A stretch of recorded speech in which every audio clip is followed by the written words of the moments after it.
Ouais, qu'est-ce que tu branles là? Ok, bon, ben je t'attends, je suis devant chez tes parents.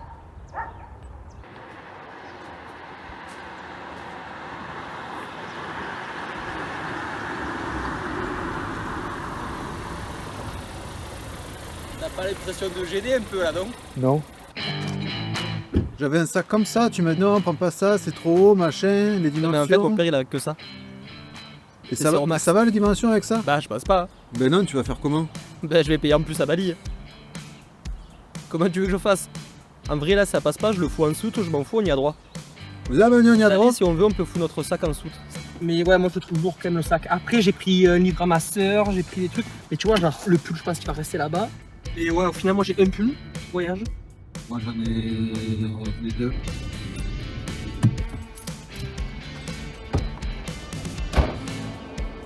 T'en as mis de partout. Tu sais que c'est pas autorisé dans ce type d'avion. Hein. Enfin, si c'est en cabine. Ah oui, non, voilà. J'allais dire, il faudra tout mettre sur nous, sinon on est baisés. Hein. Toi, si pendant le voyage, tu pètes ton téléphone, c'est la merde. Je vais rien péter du tout.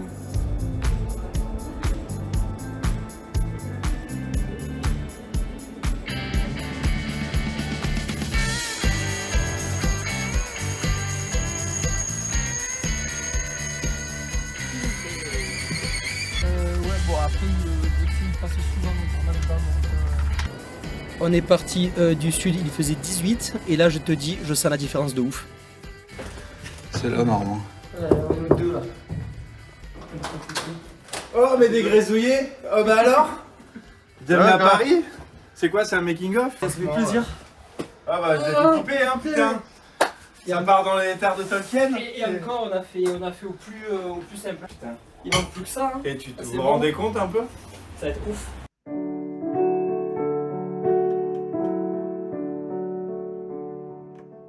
Ah, tu la colleras avec, tu la mettras sur Trop une stylé, photo mec. en Nouvelle-Zélande, d'accord? Oh, c'est une belle édition, tu vois. C'est une belle édition.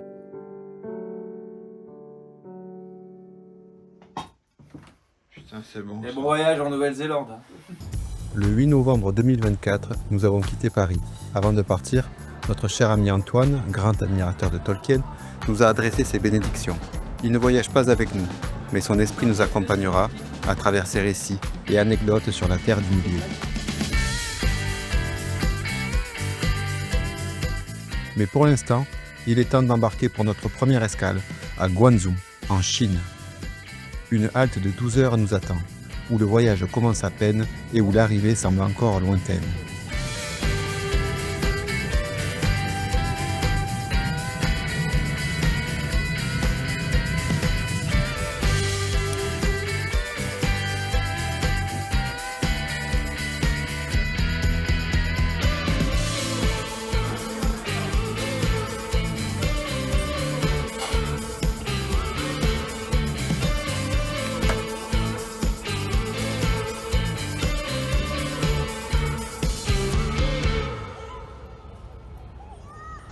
S'il te plaît, te fais pas une cheville maintenant. Ça serait tellement con sur ça. C'est beau, il a fait, les mecs, il a fait.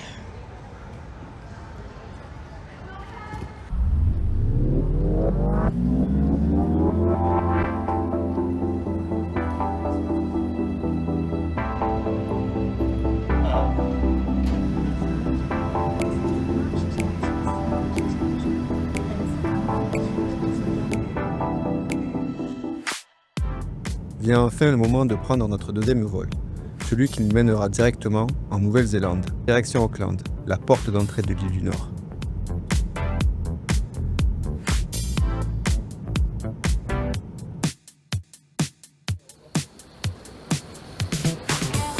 À notre arrivée, c'est Thibaut qui nous attend. Installé en Nouvelle-Zélande depuis 10 ans, ce pays n'a plus de secret pour lui. C'est un vrai kiwi d'adoption. C'est le plaisir du bon. Putain, mais de ouf, gars. Sérieux, on est là hein, depuis qu'on le dit. On peut bien. Mais non. Oh, le meilleur accueil. Allez, c'est bon, ça. Allez, santé. Ça régale. Merci beaucoup. Cheers, mates. Nous passerons 3 jours avec lui à Auckland, le temps de nous acclimater, de découvrir la ville et de nous préparer pour la suite de notre voyage.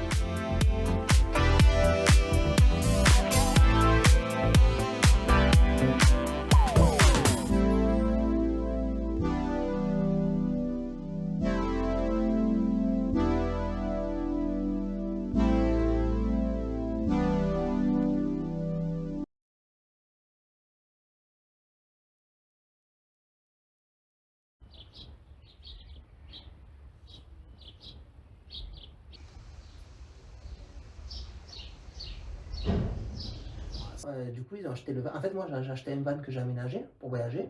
Ils ont dit, ah putain, c'est pas mal et tout. Et eux, ils ont acheté le van déjà aménagé, le truc vraiment bien, tu vois, le gros truc avec la douche, le shot, le machin.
Mathias, tu as retrouvé la connexion à la nature, hein, c'est ça. en train de m'ancrer. Tu t'ancres bien dans le sol, tu t'enracines. Je m'ancre, je fais plus corps avec l'arbre millénaire. Est-ce que tu sens la puissance? Je sens totalement la puissance et la sérénité.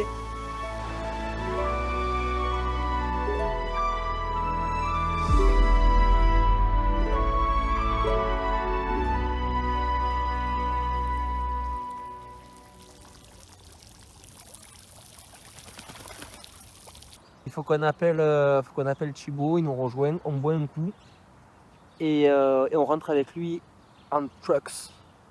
On tracks. In these tracks. Exactement. Tracks. Et ça peut être pas mal. Ça va être très cool. Et là, on est dans un parc très calé.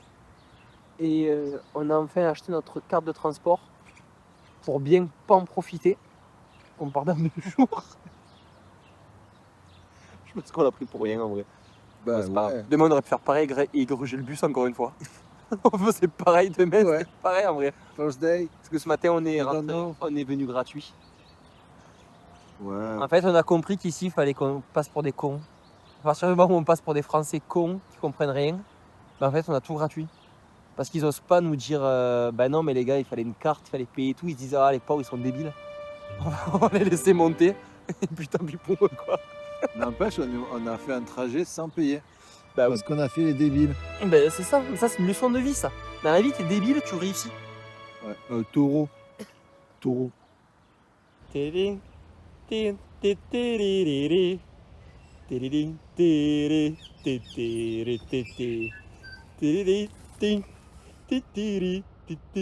êtes en retard.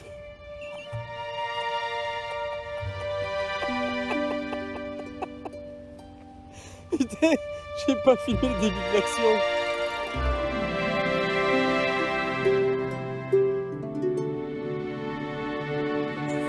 Du béton là, tu sais, pour les fondations. T'as le béton, tu sais, et j'enlève le coffrage, et je me coince l'eau entre le coffrage et une barre en métal, tu sais. Et je sens, tu sais, tu touches, j'avais un gant et ça fait squish, tu sais. Et là, je me suis dit, oh, ça va faire mal. J'ai attendu peut-être 10 minutes avant d'enlever le gant, mais tu vois, il y a le sang qui coule et tout. Et je me dis, ah. Du coup, j'ai enlevé le truc et ouais, j'ai plus de doigts, quoi. J'étais là, oh non.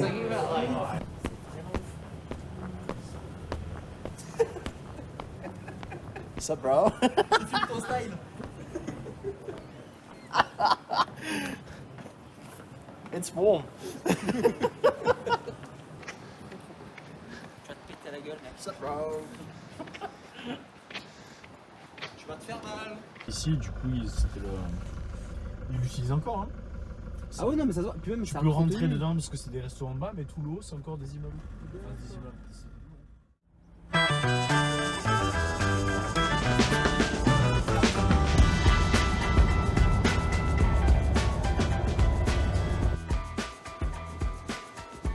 Bienvenue à Playa Beach, l'un des joyaux de la côte ouest de l'île du Nord. Ici, l'océan Tasman vient frapper avec force les rivages de sable noir, sculptant un paysage sauvage et indompté. c'est l'une des plages les plus emblématiques de Nouvelle-Zélande.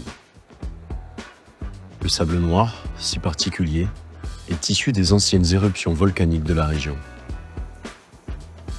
Le courant de Piha, surnommé le Piha Rip, est l'un des plus forts du pays. Même les nageurs expérimentés doivent rester vigilants. Et puis, il y a Lion Rock, cette immense formation rocheuse qui domine la plage comme un gardien millénaire. Autrefois un site maori fortifié, il est aujourd'hui l'un des symboles de Piha. Mais ce qui rend Piha vraiment unique, c'est cette sensation d'être loin de tout, à seulement 40 minutes d'Auckland. Piha Beach, c'est bien plus qu'une plage. C'est un morceau de Nouvelle-Zélande à l'état brut. Un endroit où l'on se sent tout petit face à l'immensité de l'océan.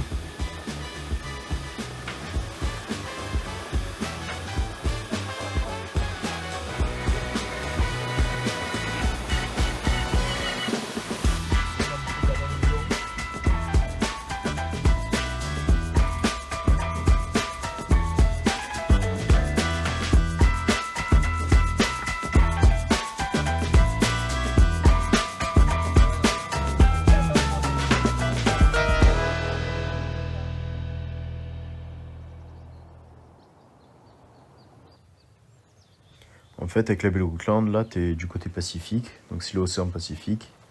Et là où on était ce matin, derrière les montagnes, c'est la mer de Tasman, entre l'Australie et la Nouvelle-Zélande. Ok, d'où la Voilà. différence de courant et de marée Les températures. aussi, ouais. Parce que là, du coup, elle est plus chaude ici. Oui, là, elle est plus chaude. T'as quasiment pas de vagues. Et ouais, c'est hyper glacis. Donc ici, si tu veux faire du voilier et tout, tu peux, mais de l'autre côté, c'est plus surf, quoi. Et ouais. Complètement différent. En fait, ils ont fait venir, pareil pour l'Australie, hein. La Nouvelle-Zélande a donné beaucoup d'hommes. Tous ceux qui sont morts ou blancs ici en Nouvelle-Zélande, et qui sont là depuis au moins 3 ou 4 générations, hein. En fait, ils ont un ancêtre qui s'est battu soit à la Première, soit à la Seconde Guerre mondiale. D'accord. Énorme. T'as vu ça? Le crabe noix de coco. C'est le plus grand invertébré sur Terre.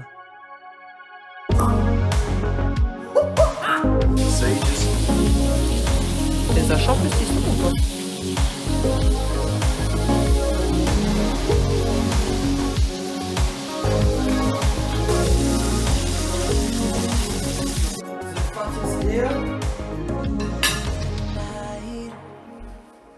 I see you when I start to close my eyes.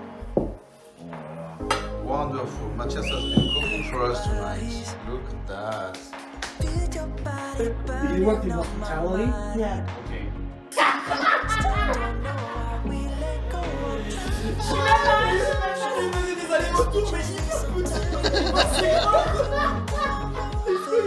Baby, that's alright.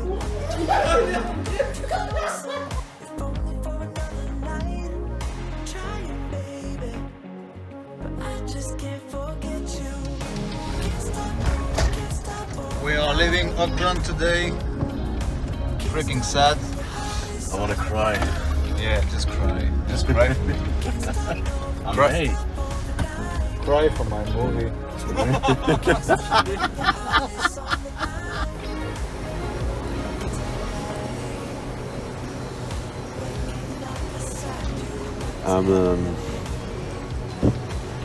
Yeah, that's right.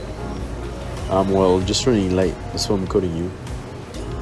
This was supposed to be picked up at 10:30, so probably like around 11:30, an hour later. Is that okay? There's no issue with it? Okay, sweet. I'll see you in a bit then. Cheers, bye bye. Avant de quitter Auckland et de nous aventurer dans la nature, Thibaut nous a amenés à la laverie du coin. Une dernière étape logistique avant de partir à l'assaut des grands espaces. Mais voilà, dans un élan d'efficacité, il a pris l'initiative de régler lui-même la température du sèche-linge au maximum. Une décision que nous avons rapidement regrettée. Dès l'ouverture du tambour, le verdict est tombé. Nos vêtements avaient subi une légère transformation. T-shirt moulant, chaussettes devenues taille enfant et pull prêt pour un hiver en mode compression. Pas de doute, nous allions affronter la nature néo-zélandaise avec un style ajusté. Une petite mésaventure qui nous rappelle que même en voyage, il y a toujours place pour l'imprévu. Et surtout pour un bon fou rire avant le départ.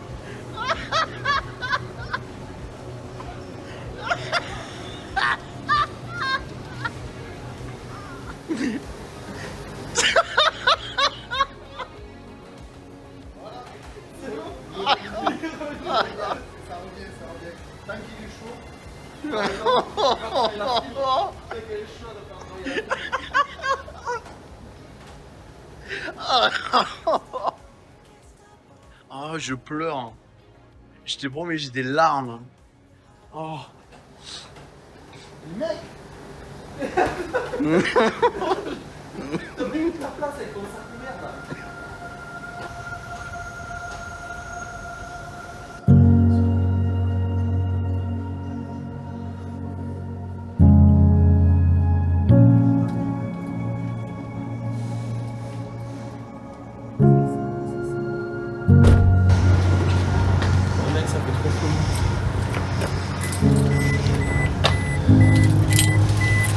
Ah, c'est parce qu'on a T'as vraiment regardé ce que tu viens de dire. Allez, c'est mate. Take care. Merci pour ta parole. Merci. T'as géré vraiment. Voilà, c'est parti pour de vrai, ça y est. You have to think left, left, left, left. Right? Honey left, honey left, honey left. Otherwise, it's too dangerous. Donc là, left, left, left. Ok. Après avoir difficilement quitté Thibaut, le moment tant attendu était arrivé. L'aventure commençait vraiment. Nous allions suivre les traces de Peter Jackson, mais surtout celles des Hobbits. Car oui, ici, en Nouvelle-Zélande, les Hobbits ont réellement existé.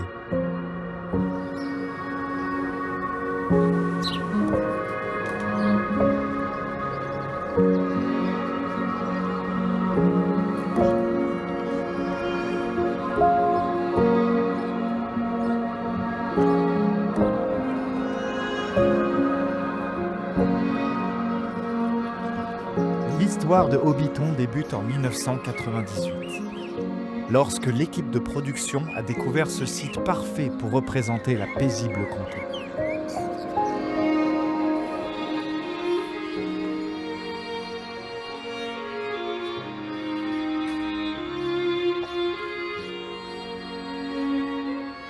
Ce paysage enchanteur, avec ses collines ondulantes et ses rivières scintillantes, a été métamorphosé en un véritable village hobbit.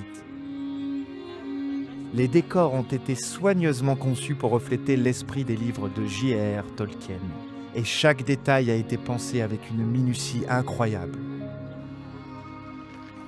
Quand Peter Jackson s'est lancé dans l'adaptation cinématographique du Seigneur des Anneaux, il voulait une comté qui semble réelle et vivante, un endroit où l'on pourrait croire que des hobbits ont vécu pendant des générations. Il ne voulait pas seulement un décor de cinéma, mais un lieu imprégné d'authenticité. Les créateurs du village ont veillé à préserver la beauté naturelle des paysages environnants. Les jardins sont cultivés selon des pratiques durables, et des initiatives sont mises en place pour réduire l'impact environnemental des visites. Cela permet à la comté de rester un endroit enchanteur, tout en respectant la nature qui l'entoure.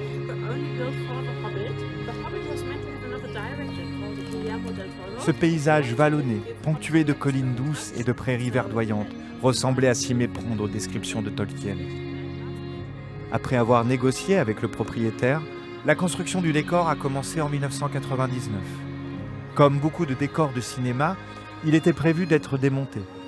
Mais des visiteurs ont commencé à affluer pour voir la comté. Face à cet engouement, la famille Alexander a négocié avec la production pour transformer le site en attraction touristique. Lorsque le Hobbit est entré en production en 2011, Peter Jackson a fait reconstruire la comté en dur, cette fois pour de bon. Aujourd'hui, le site est une attraction permanente, avec 44 trous de Hobbit, une taverne fonctionnelle et des visites guidées qui plongent les fans dans l'univers de Tolkien. Mais la comté n'est pas seulement un lieu de cinéma, c'est aussi un exemple de durabilité et de respect de l'environnement.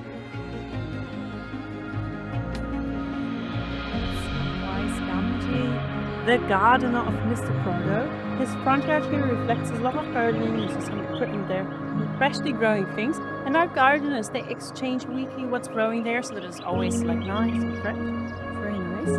Samwise Gamgee, after the adventure, he finally dares to ask the love of his life if he would like to marry him.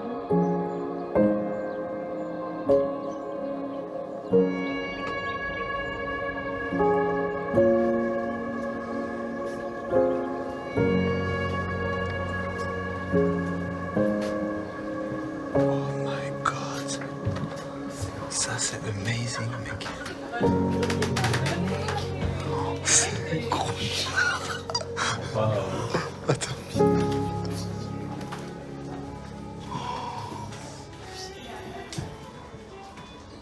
C'est là où il chante avec les nains. Quand il y a les portraits. Depuis décembre 2023, une nouvelle porte s'est ouverte à Hobbiton. Cette fois, ce n'est pas qu'une façade. Désormais, les visiteurs peuvent franchir le seuil de certains trous de Hobbit et découvrir ce qui se cache derrière ces célèbres portes rondes. Tout semble figé dans le temps. Tout a été pensé pour refléter fidèlement la vie quotidienne de ces petites créatures, telles que les a imaginées Tolkien.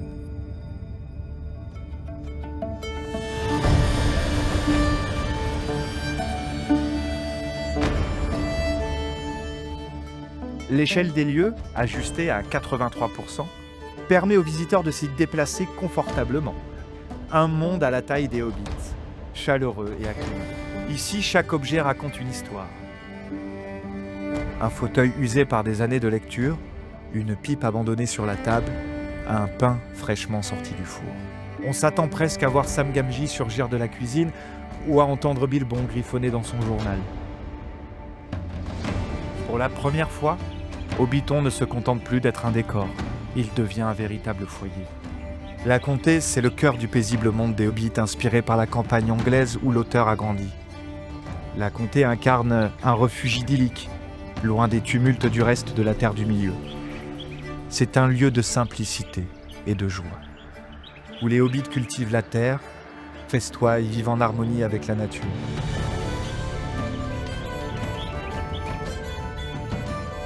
Pourtant, sous son apparente tranquillité, c'est aussi le point de départ de grandes aventures. Que ce soit le départ de Bilbon avec Thorin et sa compagnie dans le Hobbit, ou celui de Frodon avec l'anneau unique dans le Seigneur des Anneaux. Aujourd'hui, il s'agit du départ de nos deux grézouillés qui s'apprêtent à vivre leur propre aventure.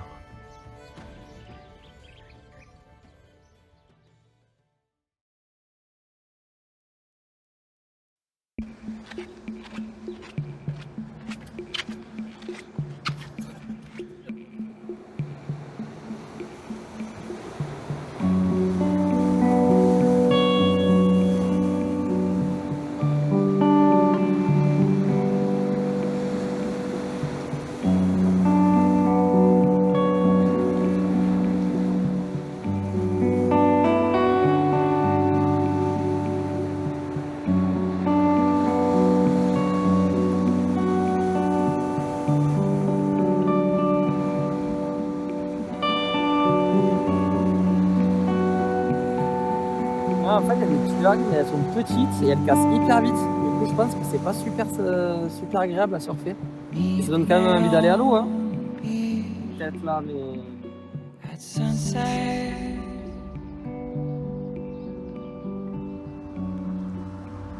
watch the diamond. T'as vu l'odeur? Ça pue la pourrie.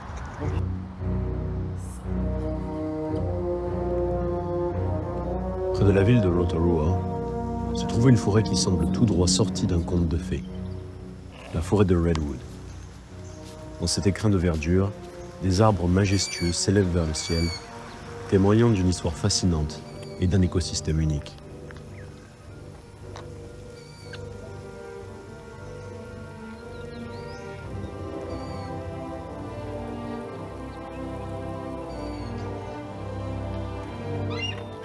Les Redwood, ou séquoias, ont été introduits en Nouvelle-Zélande au début du XXe siècle.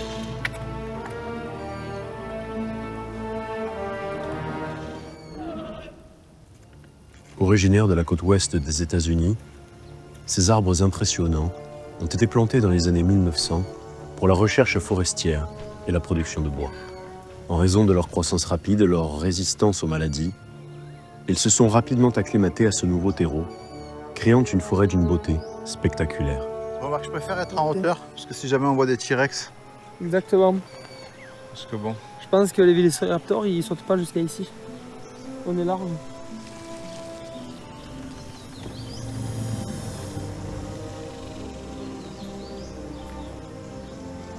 Au fil des années, cette forêt est devenue un lieu de refuge pour une biodiversité riche.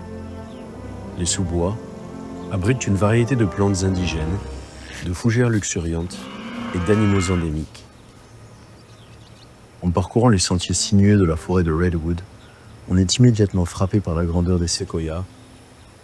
Certains d'entre eux mesurent plus de 70 mètres de haut et peuvent vivre plus de 1000 ans. Ces arbres ont été témoins de l'évolution de la Terre, des changements climatiques et des histoires humaines qui se sont déroulées autour d'eux. Situés à proximité de la ville de Taupo, les Hooka Falls sont le résultat d'un phénomène géologique fascinant. Formés il y a plus de 20 000 ans, ces chutes d'eau se déversent avec une puissance incroyable dans le fleuve Waikato.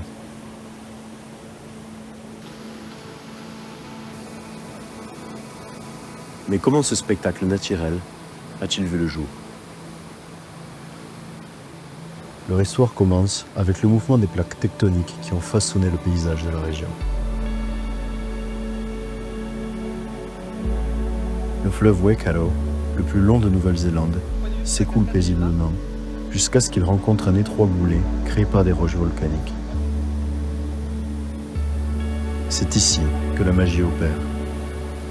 Lorsque le fleuve s'engouffre dans cette étroite fissure, il est forcé de se précipiter, créant ainsi un spectacle vertigineux. Des millions de litres d'eau jaillissent chaque seconde, se transformant en un nuage de brume scintillante.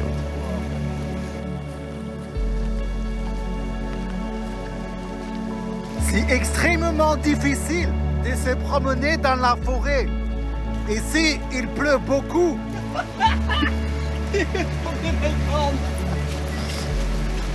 Il y a des branches de partout.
Pour atteindre Tyree Falls, aussi appelée la cascade de Gollum, il faut emprunter un sentier enchanteur. Un décor si parfait qu'il semble tout droit sorti de l'imaginaire de Tolkien. Gollum murmurant son fameux « Mont précieux » en pêchant dans les eaux cristallines. Le choix de ce lieu ne doit rien au hasard. Cette cascade d'apparence paisible cache une force brute, un parfait reflet de l'âme tourmentée de Gollum.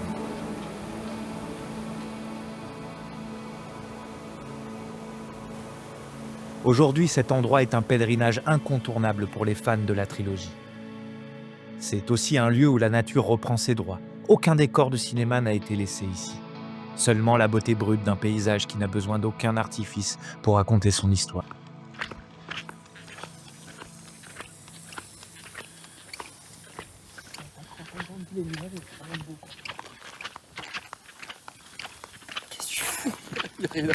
Filme ça. Mais c'est ce que je fais là, C'est ça comme c'est beau. c'est le Mordor. Mais non, le Mordor il est derrière. Alors aujourd'hui, c'est parti pour l'ascension. Enfin l'ascension, la presque ascension, parce qu'on ne va pas monter tout en haut. Mais on va voir le Mordor. Enfin, voilà. comment il s'appelle ce mont d'ailleurs en vrai? Je me Le rappelle plus. mont Ngaoue, un truc comme ça. Mont Ngaoue. Donc c'est la montagne qui a servi pour le décor du Mordor dans le Seigneur des Anneaux, évidemment. Ça va être long. Donc toi du coup Mathias qui a fait un petit peu le parcours là, qu'est-ce qu'on fait exactement là? Là en fait on fait le parcours inverse que tout le monde fait, nous on part par l'arrivée. Et en fait c'est une partie du Alpine Crossing qui est un gros trail qui part d'un endroit qui arrive à un autre et après pour se ramener en bus. Et vu que nous on n'aura pas le temps de faire tout le parcours normalement, qui est assez long, on a décidé de partir de la fin de l'arrivée pour passer la meilleure partie où il y a les Blue Lakes, les cratères et les endroits où ça fume de vapeur et tout, et d'arriver au meilleur point de vue pour être au plus proche du Mordor. Donc normalement on va faire que cette partie mais qui est déjà assez longue et aller-retour ça va faire des bornes. Ici on s'est garé là, on a fait déjà ça à pied. On va faire tout ça. Tout ça, donc on va passer à côté des Blue Lakes et des cratères ici, là où ça fume. On va faire ça. Là on va être au point le plus proche du Mordor, c'est ici, les cratères du volcan. Donc c'est Ngorioé, le vrai nom du mont. On va faire ça, et après c'est selon les heures, parce que là ça va faire déjà long. On va repartir comme ça pour retourner au van. Et là on a pour combien de temps à faire ça là? Honnêtement, aucune idée, ça dépend de si on est bon ou pas. Le GPS il est combien de temps? 1 heure? 10 heures, 10 heures. Ah oui, non, là normalement si on fait ça, à pied c'est 5 heures. En temps normal c'est 5 heures et quelques. Donc aller-retour 10 heures. 10 heures. Et nous notre but c'est de le plier en 8, maxi. Ok bah let's go hein. C'est le challenge sportif.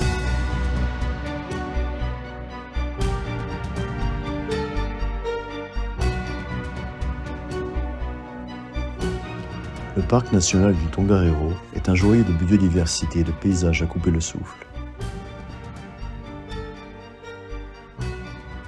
Classé au patrimoine mondial de l'UNESCO, ce parc est le premier à avoir été créé en Nouvelle-Zélande en 1887. En grande partie grâce à l'initiative des Maoris locaux qui souhaitaient préserver ce territoire sacré pour les générations futures.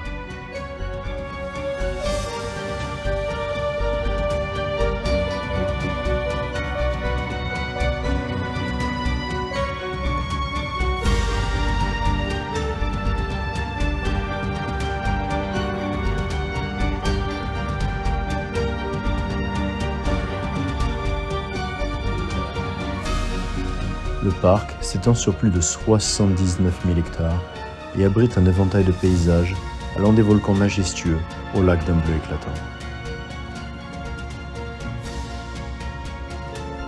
Au centre du parc, le mont Tongariro, un volcan actif, veille sur son royaume.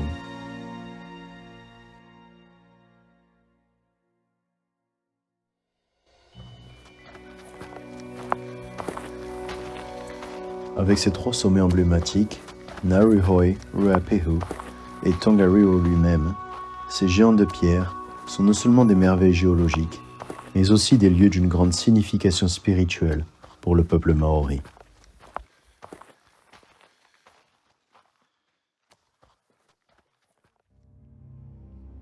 Ça fait quoi Mathias? De voir la montagne du destin de tes propres yeux. Ça fait un truc. Et je me dis qu'il donne un chiffre de ça en vrai. Pour y arriver. Parce que là, j'ai bien couvert et tout. Ce gel, c'est dur. Mais le pied nu, c'est bien chier quoi.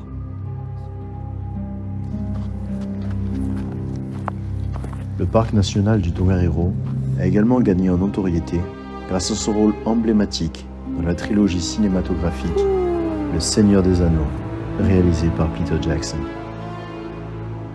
Les paysages spectaculaires de ce parc ont servi de toile de fond à certaines des scènes les plus mémorables de la saga.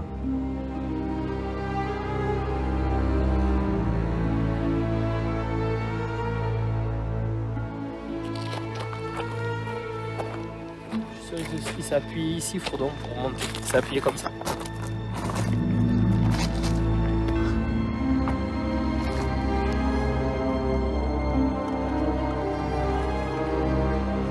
Donc voilà, Mathias est en train de comprendre.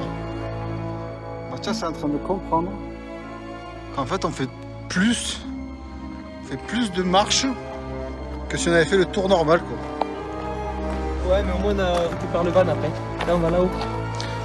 Mais Mathias, ce que tu comprends pas, c'est qu'il n'y aura pas de voyage de retour. À ce moment, à un moment donné, je vais siffler, il y a des aigles géants qui vont venir nous chercher. Ah bah ça va alors, ah bah, c'est bon alors. Et puis le retour, on va le faire en volant. On va gagner tellement de temps, tu n'imagines même pas. C'est pour ça, là, en vrai, ça va, c'est peanuts. Le retour, on vole.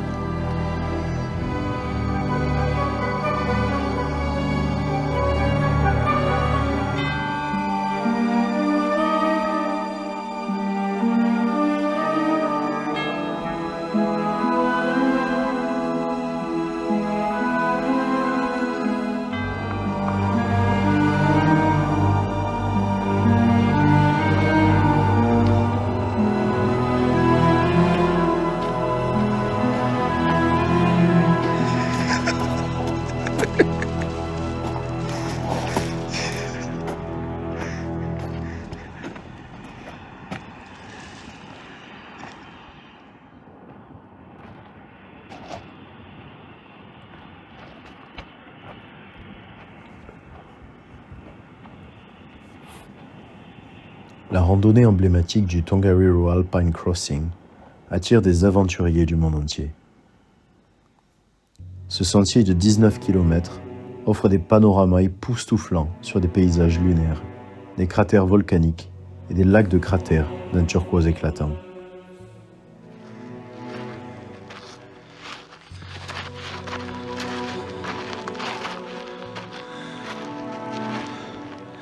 Les randonneurs y découvrent des formations géologiques uniques, témoignant de l'activité volcanique qui a façonné cette région au fil des millénaires. Les fumerolles et les sources thermales rappellent la puissance de la Terre, créant une atmosphère à la fois mystique et fascinante.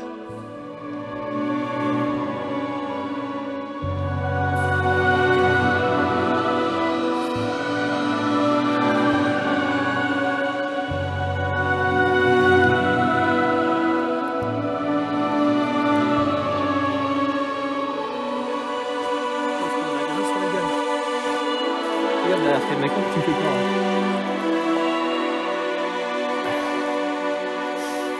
T'as bien la morve là?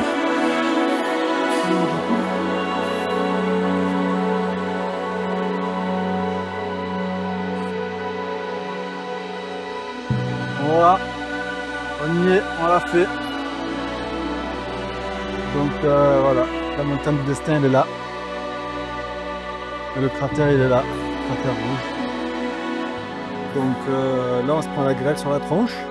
Là, c'est pas cool là. Et comme Mathias a eu la bonne idée de faire le chemin en sens inverse, Ouais. et qu'on a croisé tout le monde sur la route, Oui, on est tout seul. Et bien là en fait on est tout seul. On est des originaux. Ouais, il y en a un qui a dit ça, vous êtes des originaux. On est des anticonformistes. Tout le monde nous disait mais qu'est-ce que vous faites? Pourquoi vous allez par là-bas, c'est pas par là?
tellement beau cette route. C'est... Bon, pour l'instant, c'est 3 heures dedans, mais ça vaut quand même rien que pour la route.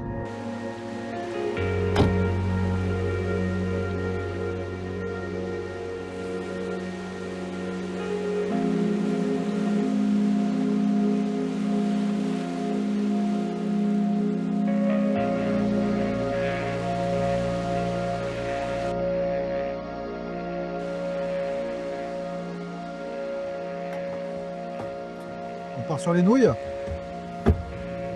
On part sur les nouilles. Très bien. Très bien, les nuits.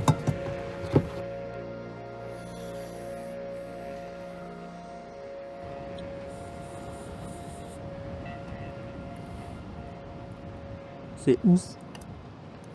Je pensais même pas qu'on pouvait cuisiner ça dans un van.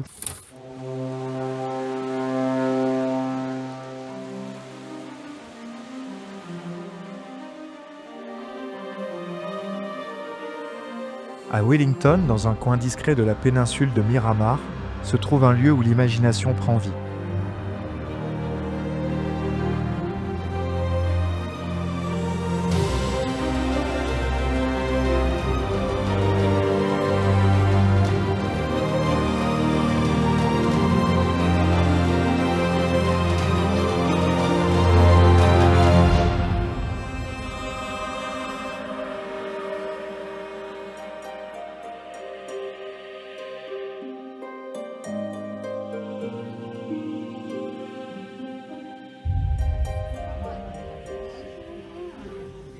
C'est ici, dans ces ateliers pleins de poussière et de magie, que sont nées les créatures du Seigneur des Anneaux.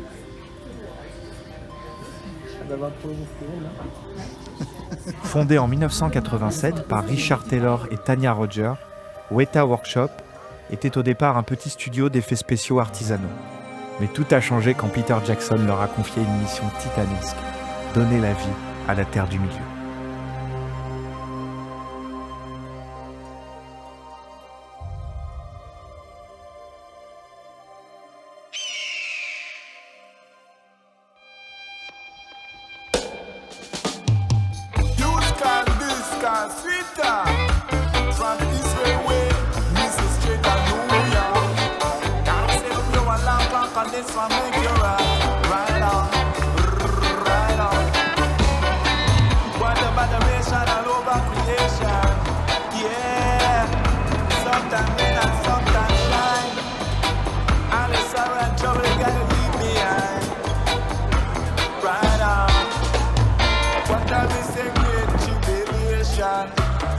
Nation, them a fight against nation.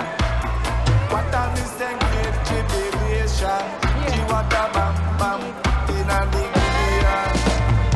Away from the DJ car ranking, baby. When we fling it on the roads and a reality. And we say best thing in life are free. Come back little and little, best thing in life are free.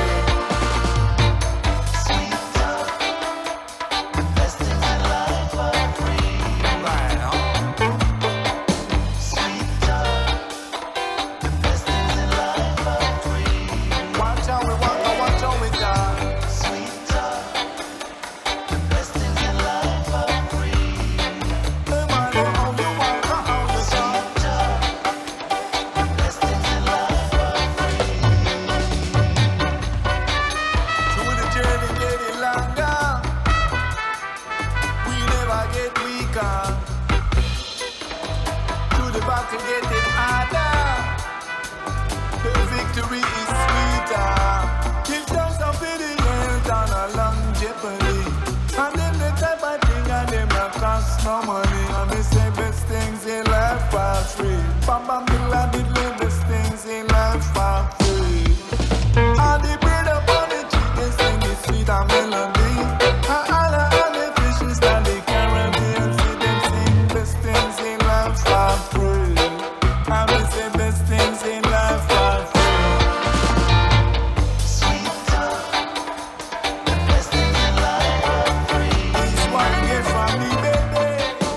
Voilà, on dit au revoir à l'île du Nord qui est derrière nous et on part en direction de l'île du Sud. Donc là on a 4 heures de bateau. Il y a le phénomène des 6 mois. Et très bien, t'avais pas pris le point. José. Hier, on a décidé qu'on faisait les Frenchies en Nouvelle-Zélande et le Movember. Donc, du coup, vu qu'ici, il joue à fond et que tout le monde a stache mou, on a dit on va suivre le mouvement et on va se fondre dans la masse. Voilà. Allez, tu es un professionnel, toi. T'as vu comme je suis trop bien en Instagram. Un blogueur. Tellement un Instagrammeur.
Ce canard Mathias là. Ouais. Il se rappelle de moi. C'est sûr.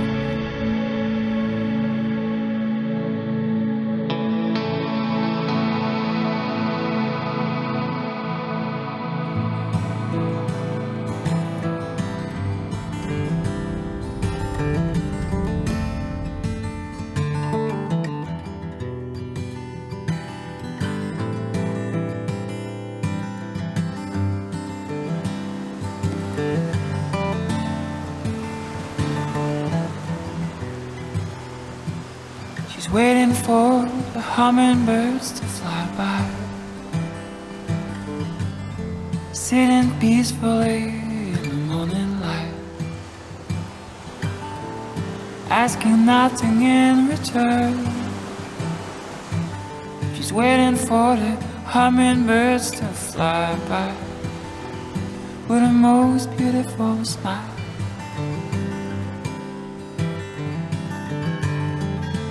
With the most beautiful smile.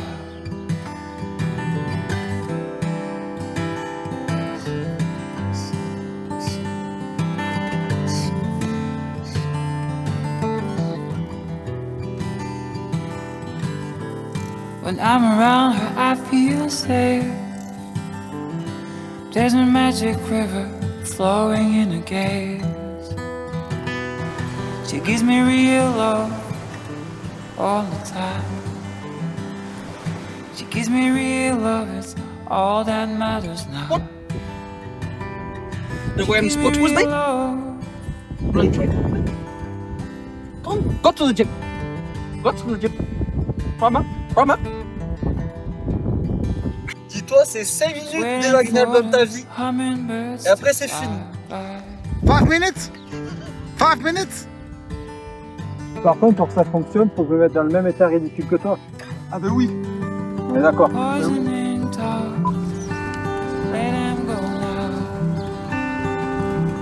Oh putain!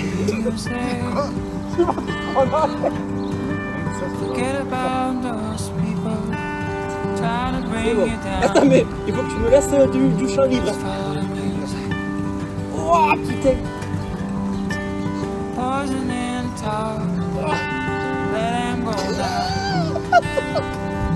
Follow the music. Forget about those people. Trying to bring you down. Just follow the music. Follow the music.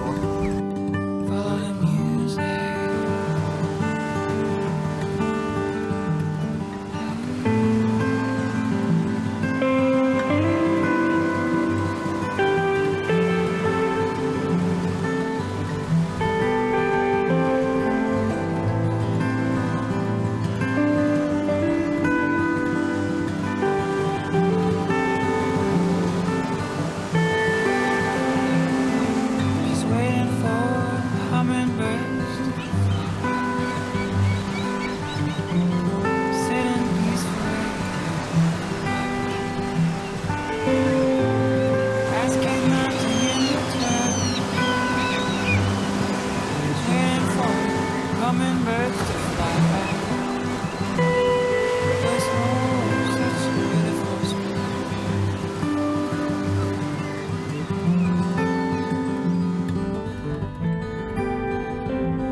She gives me real love all the time.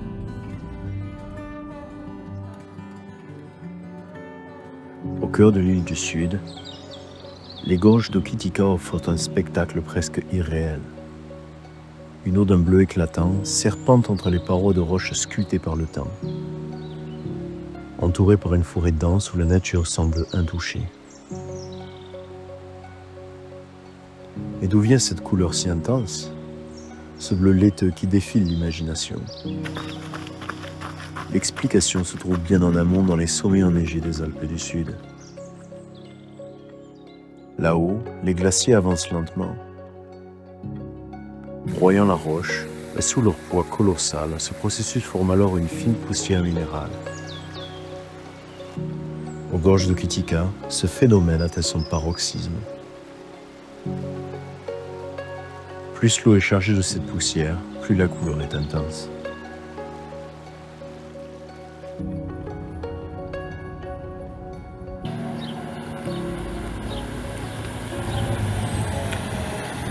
Texas Ranger! Texas! Eh, connais pas une carte qui fait des poubelles? J'ai l'impression. C'est des poubelles, ça, hein? C'est pas ouf, là. Vaut mieux pas qu'on se décale plus de là, ou plus là-bas.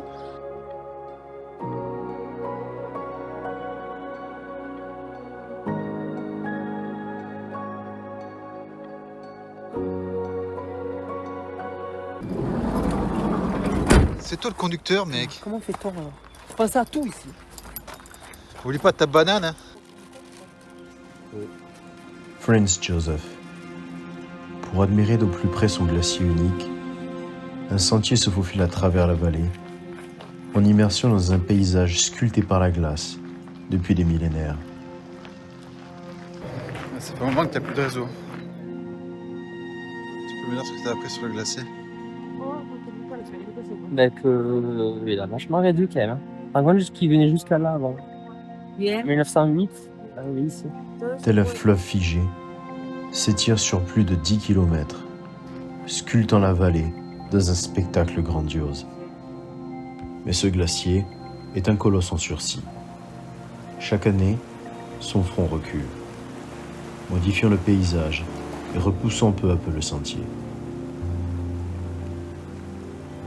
Là où l'on marchait sur la glace, il y a encore quelques décennies, il ne reste plus qu'une vallée creusée par la fonte.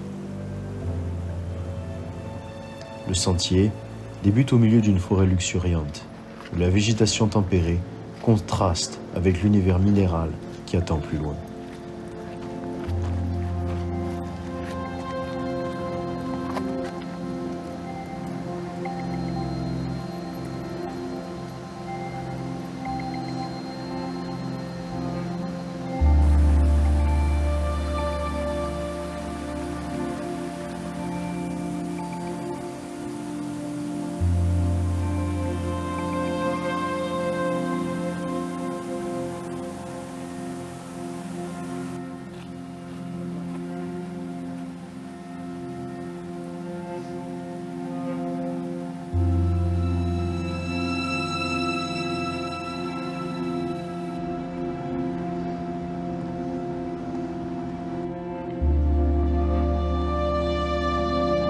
Tu regardes la vue.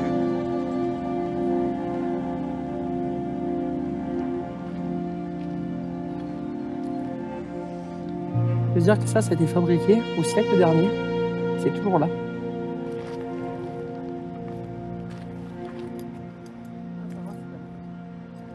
Le chemin grimpe entre des parois rocheuses, les cascades et les rivières façonnées par l'érosion, témoins silencieux du passage de la glace.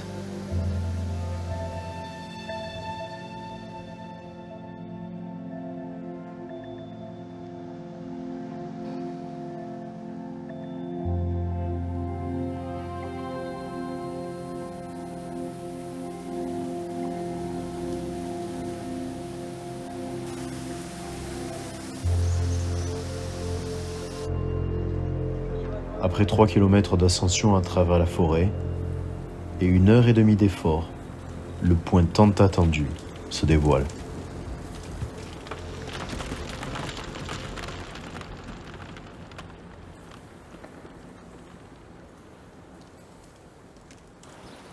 Le lendemain, alors que nous nous étions accordé une journée de repos à Wanaka, une voyageuse nous a parlé d'un lieu, un endroit hors des cartes traditionnelles, peu connu des voyageurs, un secret bien gardé.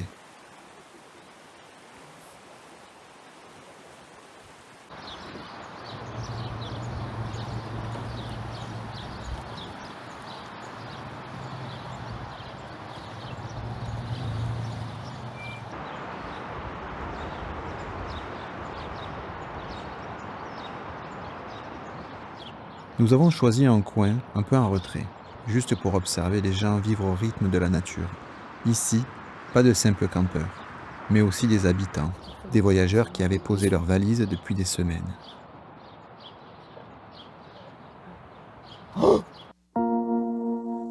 Quelques heures plus tard, Chloé, notre voyageuse, nous a rejoints avec son copain.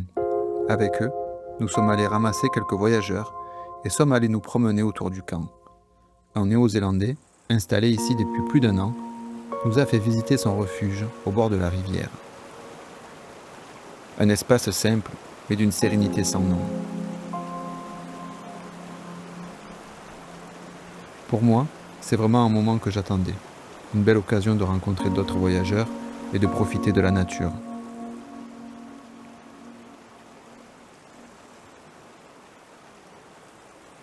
C'est toujours enrichissant de croiser des voyageurs.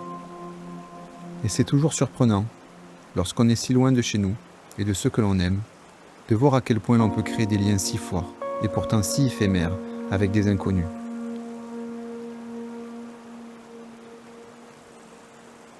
Que ce soit avec des voyageurs venus du monde entier ou des locaux, qui ont tant de choses à nous apprendre sur leur région et leur mode de vie.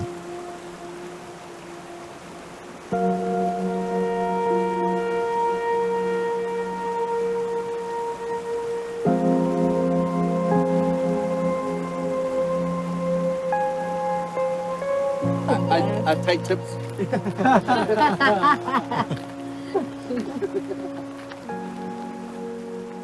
Yeah, this is a beautiful park. Yeah, so from this, from where that sign is, Yeah. out of bounds from the campsite. So nothing that happens there the campsite can worry about at all.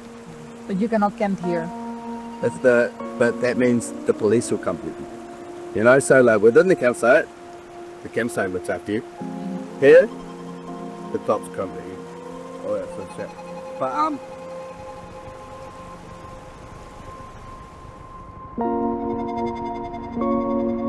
La nuit est tombée sur ce lieu unique, et le temps, lui, semblait suspendu.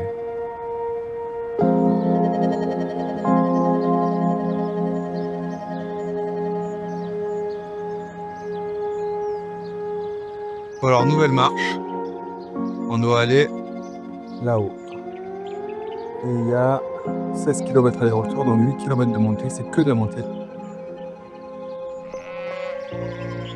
Entre les eaux scintillantes du lac Wanaka et les sommets enneigés des Alpes du Sud, se dresse un sentier mythique, Royce Peak. Une randonnée aussi belle qu'exigeante. Dès les premières lueurs du jour, le sentier s'élève à travers les pâturages, serpentant sur les flancs de la montagne.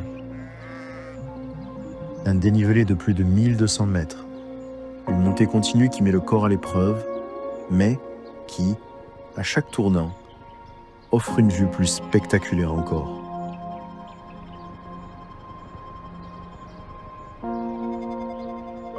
On me subit un peu là quand même. Le soleil. Par contre c'est ouf la vue.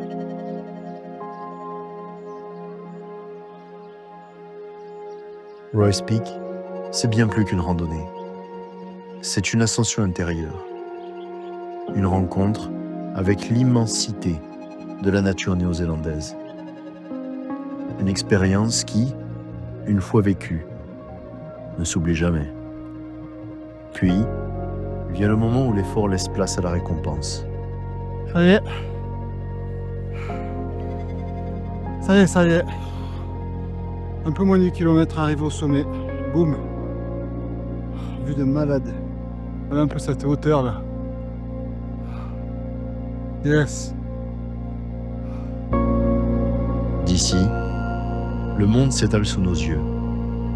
Le lac Wanaka, immense, s'étire entre les montagnes, tandis que les sommets enneigés percent l'horizon et transforment ce paysage en un tableau vivant.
Bon allez, c'est bon, coupée elle est bonne.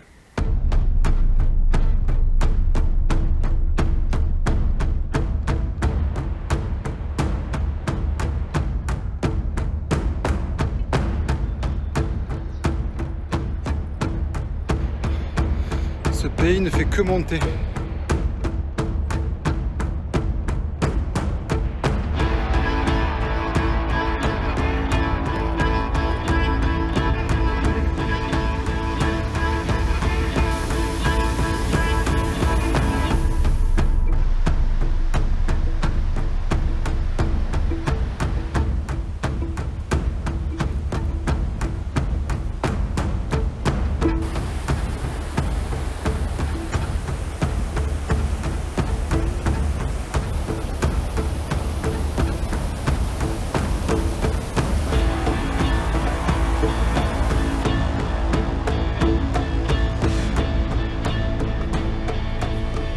tu vois, par contre, elle a pris, c'est que personne.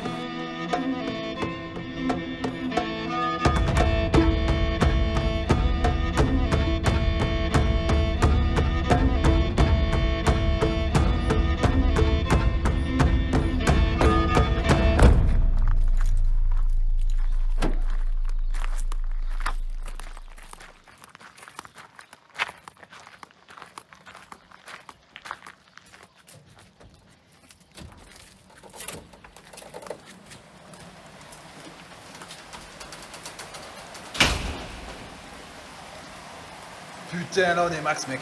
Piscine privée. Là on est max. Oh putain.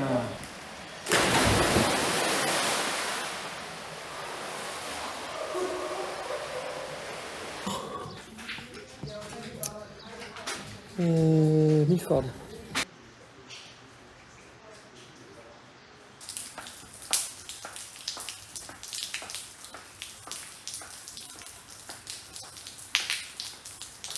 Et c'est parti pour 36 km de gravel road en direction d'une scène missionnaire des anneaux. Normalement, je vais faire 1h20, 1h30 de route à 40 à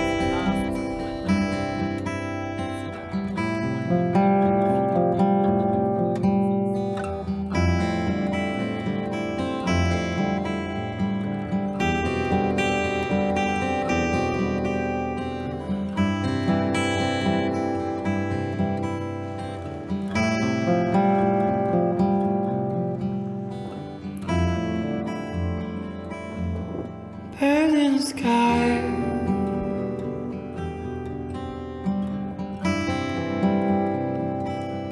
I'm happy to fly away.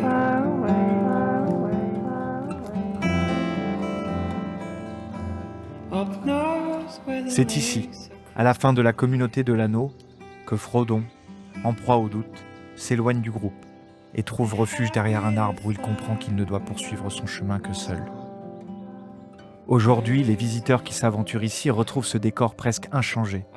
L'arbre est toujours là, imposant, immobile, témoin de ce moment clé du film.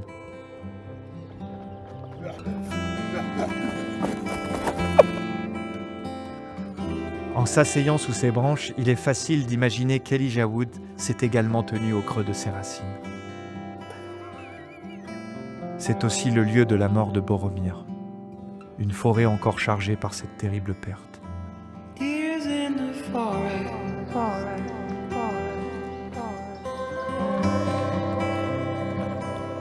They're happy to run away.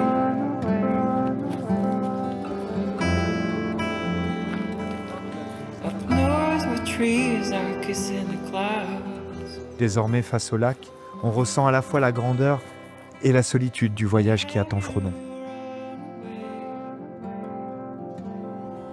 Je voudrais que l'anneau ne soit jamais venu à moi.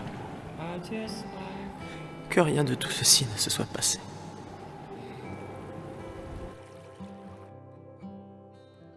Et comme les jeunes hobbits, nos amis grézouillés ressentent dans leur cœur que leur quête n'est pas terminée.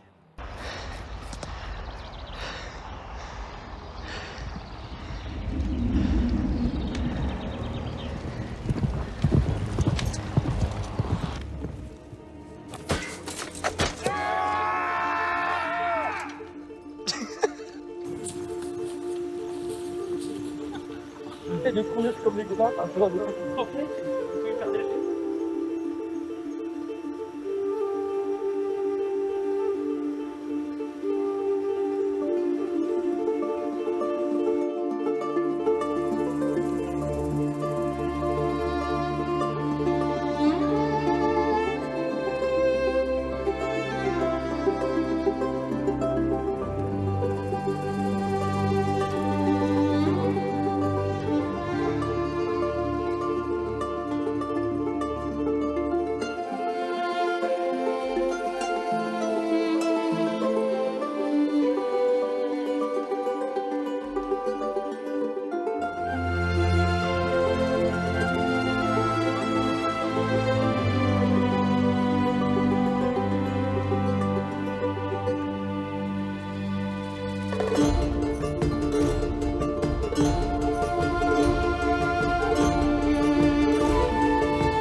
Okay.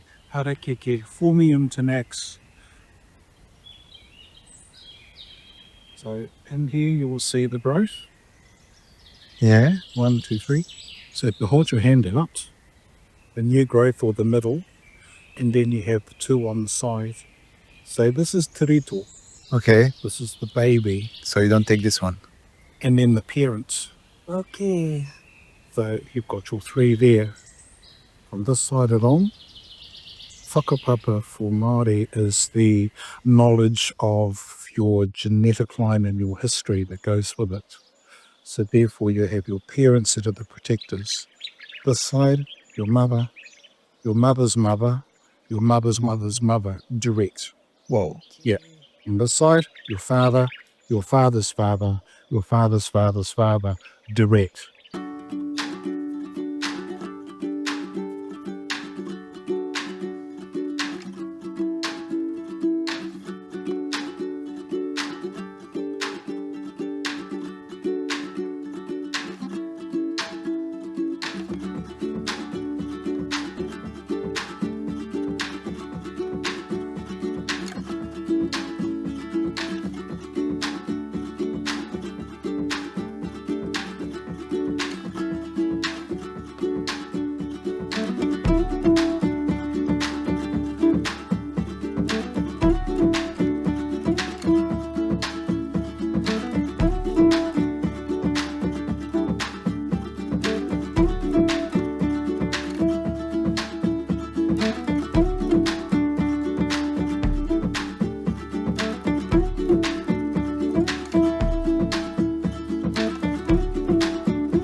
Do you see the flag?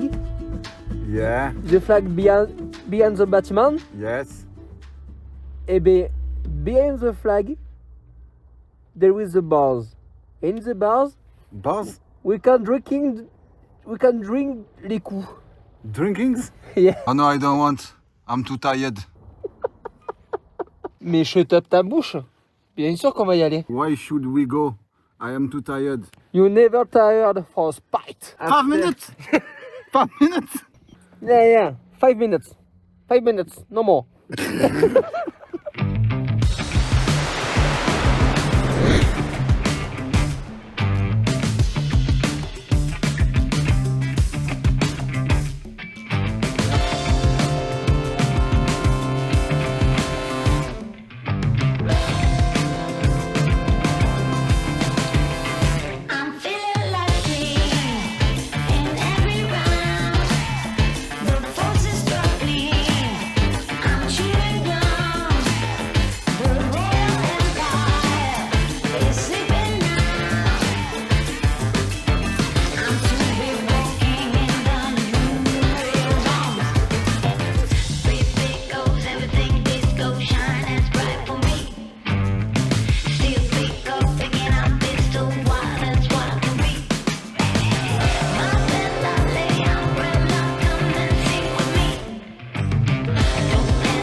Je sais pas comment ils font dans ce pays. Je sens pas les pieds. Je sens plus les orteils, mec. Je sais pas comment y aller, l'eau. Ok, alors notre champion semble avoir perdu l'utilité de ses orteils. Dunedin a été une halte bien méritée après le rythme intense que nous avons maintenu depuis le début de notre périple. Avec tant d'étapes à valider, il était vraiment temps de ralentir un peu et de passer 3 jours à vivre au gré des vagues. Être au bord de l'eau permet de se déconnecter, de se ressourcer, alors que nous sentions la fin de notre voyage approcher. Cette pause s'est révélée précieuse pour savourer tranquillement le paysage et cet endroit. Ce fut un lieu apaisant, avec de belles rencontres, qui nous a fait du bien avant de reprendre la route. Après 3 jours à Dunedin, quelque chose avait changé. Jusque-là, notre voyage était rythmé par l'excitation du départ. L'envie de voir toujours plus loin, toujours plus vite. Et cette fois, la cadence s'était ralentie. La fin approchait.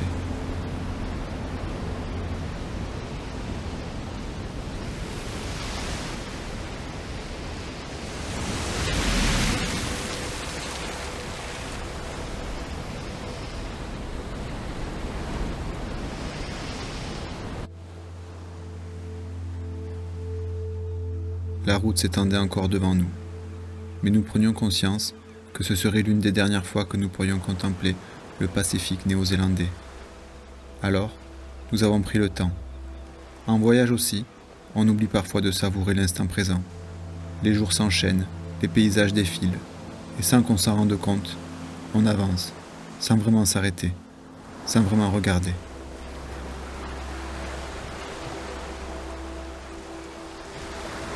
Mais il y a des lieux que l'on ne voit qu'une seule fois dans une vie. Des images qui, avec le temps, s'effacent dans nos souvenirs. Ce matin-là, le ciel était couvert, le vent chargé d'humidité. Un printemps maussade qui venait donner une couleur mélancolique à notre départ.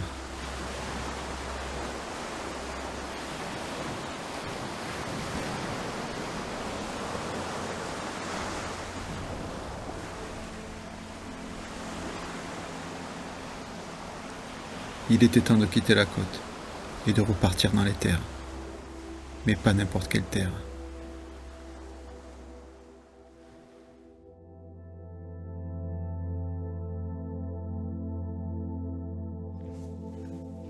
Au sud de la Nouvelle-Zélande, là où les vastes plaines rencontrent des reliefs accidentés, un paysage surréaliste se dresse sous le ciel.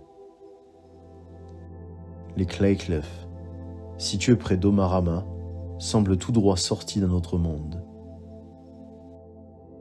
Ces formations rocheuses imposantes, sculptées par l'érosion au fil de millions d'années, offrent un spectacle grandiose.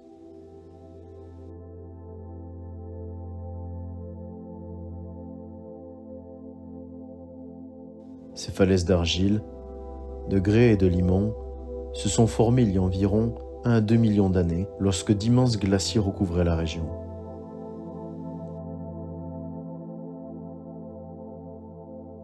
En se retirant, ils ont laissé derrière eux d'épaisses couches de sédiments, lentement façonnées par l'eau et le vent. Leur apparence chaotique, marquée par des pics abrupts et des canyons profonds, évoque un paysage lunaire. S'aventurer dans ces sentiers, c'est pénétrer dans un décor figé dans le temps. Les champs de Pélénor. Dans le Retour du roi, cette vaste plaine devient le théâtre de l'affrontement final entre les forces du Gondor et les légions du Mordor. C'est ici que l'armée de Sauron déferle sur Minas Tirith, où les murailles tremblent sous le choc de Gronde, l'immense bélier de guerre. C'est ici que Théoden, roi du Rohan, mène la dernière charge de son peuple, le rugissement des Rohirrim résonnant comme un écho à travers le temps. Aujourd'hui, ces chants sont paisibles, mais si l'on ferme les yeux, on peut presque les entendre et avoir le sentiment que cette bataille historique a réellement lieu. Pour preuve, comme un signe ou une apparition, un cheval rescapé de la bataille erre encore en ces lieux.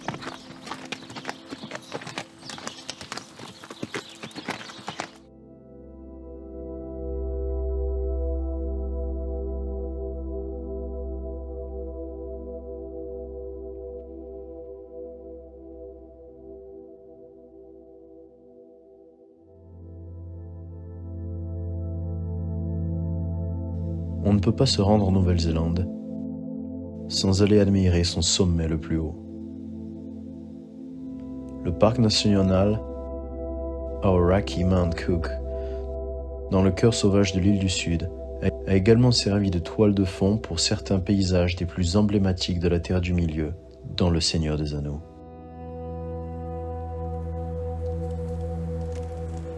Ses reliefs abrupts et son ambiance mystique rappellent les terres sauvages traversées par les héros de Tolkien.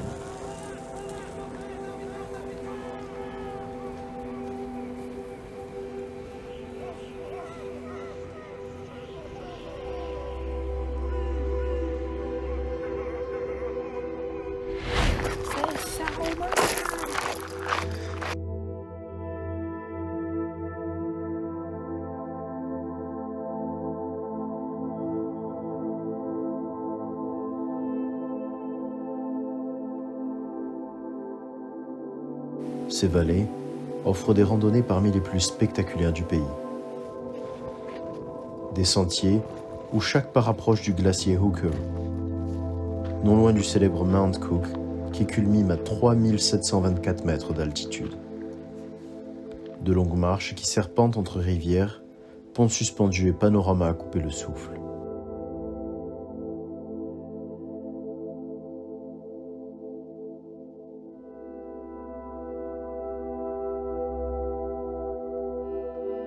Son nom maori, Aoraki, signifie « celui qui perce les nuages ».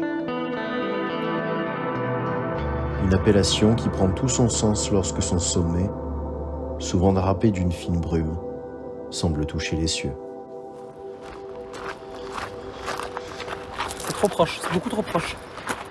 C'est reculé s'il vous plaît. On va faire du père. Mais quel enculé!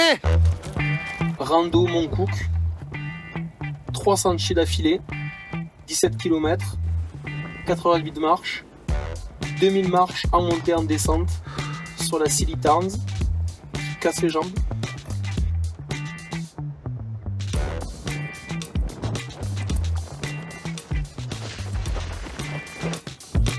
Après, direction Lac Tekapo, on arrive, c'est mercredi soir, il y a la fête sur la place du Lac Tekapo. On bouffe parce qu'on avait une dalle de dingue. Donc plein de petits food trucks, on mange, après des fois on mange. Et là on tombe sur 3 Bretons qui faisaient des crêpes bretonnes improbables. Donc là, faut être très très Ah, faut envoyer la sauce, hein. Si vous savez pas vous arrêter, venez essayer le crêpe. C'est Capulette les gars, les meilleurs crêpes bretonnes du monde. Allez, on va du tout facile, il y a du tout.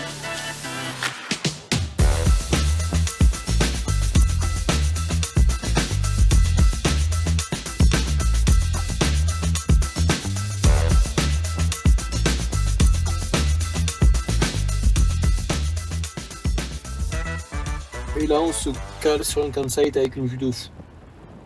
Et on fait plus rien surtout. Priorité, ne rien faire maintenant. Là c'est trop beau ce qui se passe là-bas. Qu'est-ce qui se passe? Des nuages. Des nuages et de la lumière, Mathias. Avec de la lumière sur les montagnes. Avec les lupins devant qui pompent dans les champs. Ils font vraiment ça? Champ de blé devant à l'agrégateur. Mhm. Petit vent comme ça. C'est très très beau. Mais là tu peux pas voir toi. Moi je peux voir. Toi non.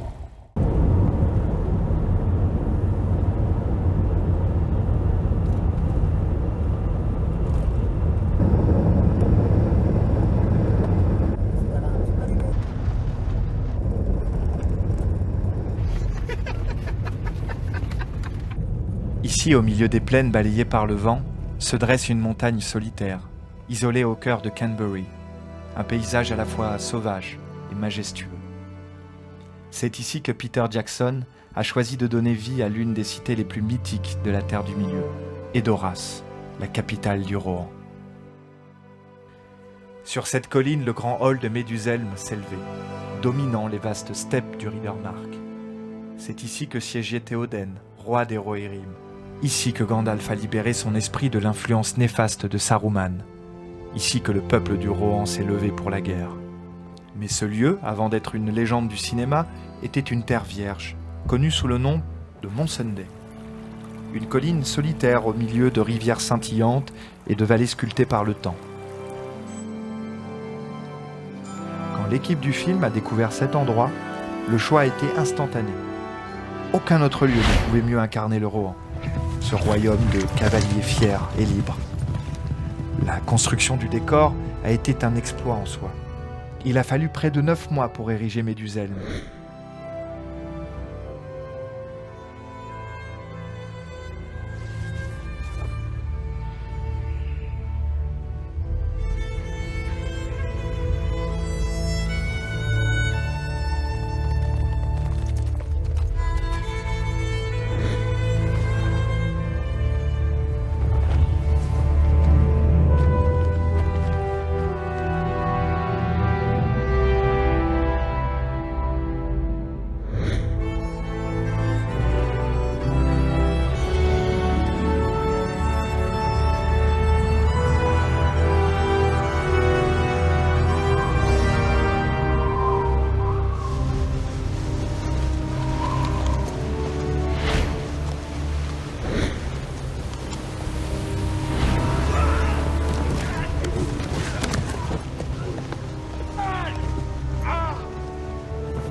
Servir, monseigneur!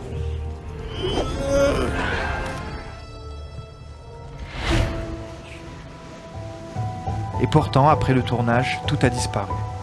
Et Doras n'existe plus.